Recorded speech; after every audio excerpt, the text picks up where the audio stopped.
प्रिय दर्शकों नमस्कार। हमारे चैनल धर्मार्थ कल्याण में आपका स्वागत है।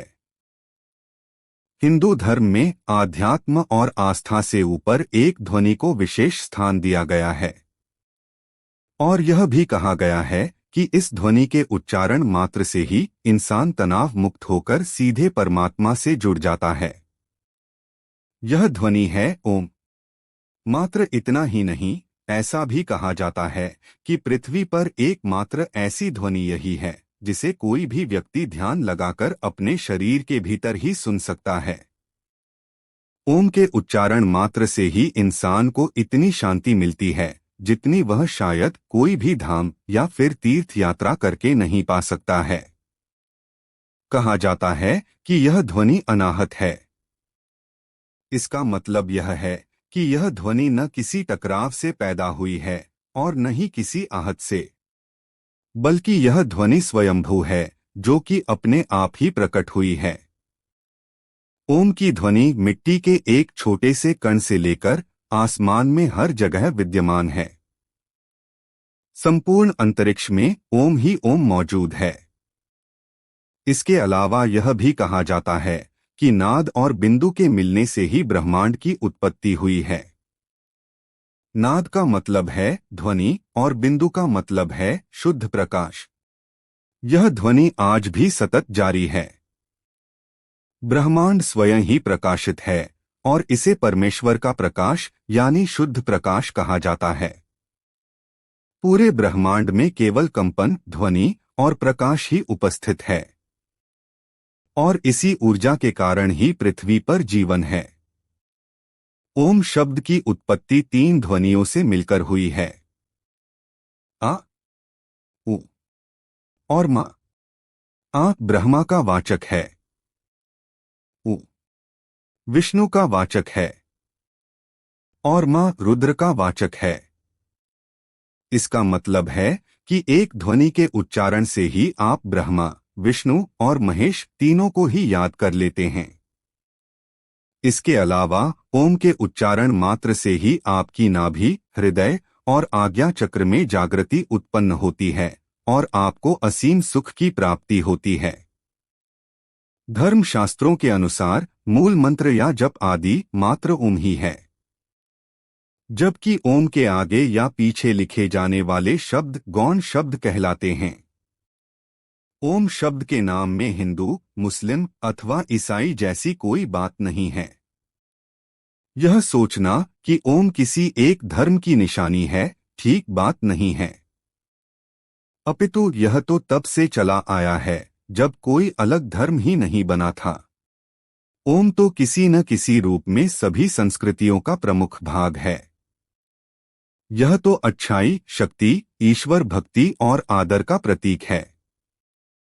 उदाहरण के लिए, अगर हिंदू अपने सभी मंत्रों और भजनों में इसको शामिल करते हैं, तो ईसाई और यहूदी भी इसके जैसे ही एक शब्द आमीन का प्रयोग धार्मिक सहमति दिखाने के लिए करते हैं। मुस्लिम लोग इसको आमीन कहकर याद करते हैं, जबकि बौद्ध लोग इसे ओम मणि पद्मे हुम कहकर प्रयोग करते हैं। और सिख भी एक ओंकार अर्थात एक ओम के गुण गाते हैं।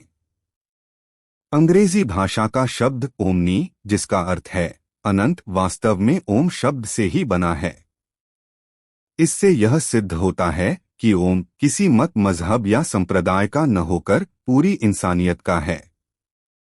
ठीक उसी तरह जैसे कि हवा, पानी, सूर्य और ईश्वर आदि, जो कि सबके लिए है, न कि केवल एक के लिए। ओम ध्वनि को लेकर यह भी कहा जाता है कि इस ध्वनि में अथाह शक्ति है, जो ब्रह्मांड के किसी भी ग्रह को फोड़ने या संपूर्ण ब्रह्मांड को नष्ट करने की क्षमता रखती है। यह ध्वनि सूक्ष्म से भी सूक्ष्म और विराट से भी विराट होने की क्षमता रखती है। वैज्ञानिकों के अनुसार ओम की ध्वनि द्वारा असाध्य से असाध्य बीमारियों का सफलतापूर्वक उपचार भी किया जा सकता है।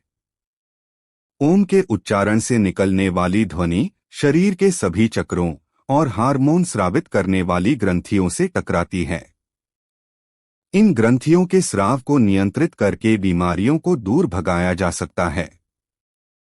जिस प्रकार से प्रिय अथवा अप्रिय शब्दों की ध्वनि से मस्तिष्क में हर्ष, काम, क्रोध, प्रेम, घृणा, भय, लोभ आदि की भावना के कारण हृदय की धड़कन तेज हो जाती है और रक्त में विषैले पदार्थ उत्पन्न होने लगते हैं, उसी प्रकार ओम शब्द की ध्वनि से हृदय और रक्त पर अमृत की तरह लाभ पहुंचाने वाले रसायनों की वर्षा होती है। यह भी माना जाता है कि ओम शब्द के जाप द्वारा किसी भी प्रकार के नशे से मुक्ति पाई जा सकती है और जीवन भर स्वस्थ रहा जा सकता है।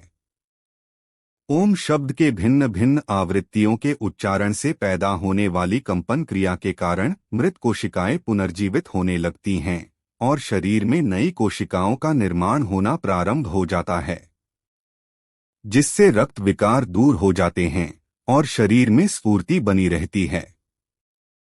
इन सब के अलावा ओम को लेकर एक सबसे बड़ी मान्यता यह है कि इस ध्वनि के उच्चारण मात्र से ही लोग अपने आराध्य भगवान शिव से सीधे जुड़ जाते हैं। इसलिए शिव भक्तों को अपने भगवान को प्रसन्न करने के लिए ओम का उच्चारण करने की सलाह दी जाती है। अतः धर्म और आस्था में विश्वास रखने वाले लोगों के लिए भी यह कहा जा सकता है कि ओम ही शिव तक पहुंचने का एकमात्र मार्ग है। ओम नमः शिवाय। प्रिय दर्शकों, यह थी हमारी आज की प्रस्तुति।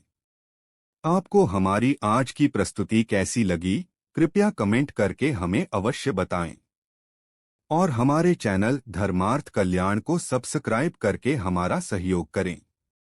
धन्यवाद।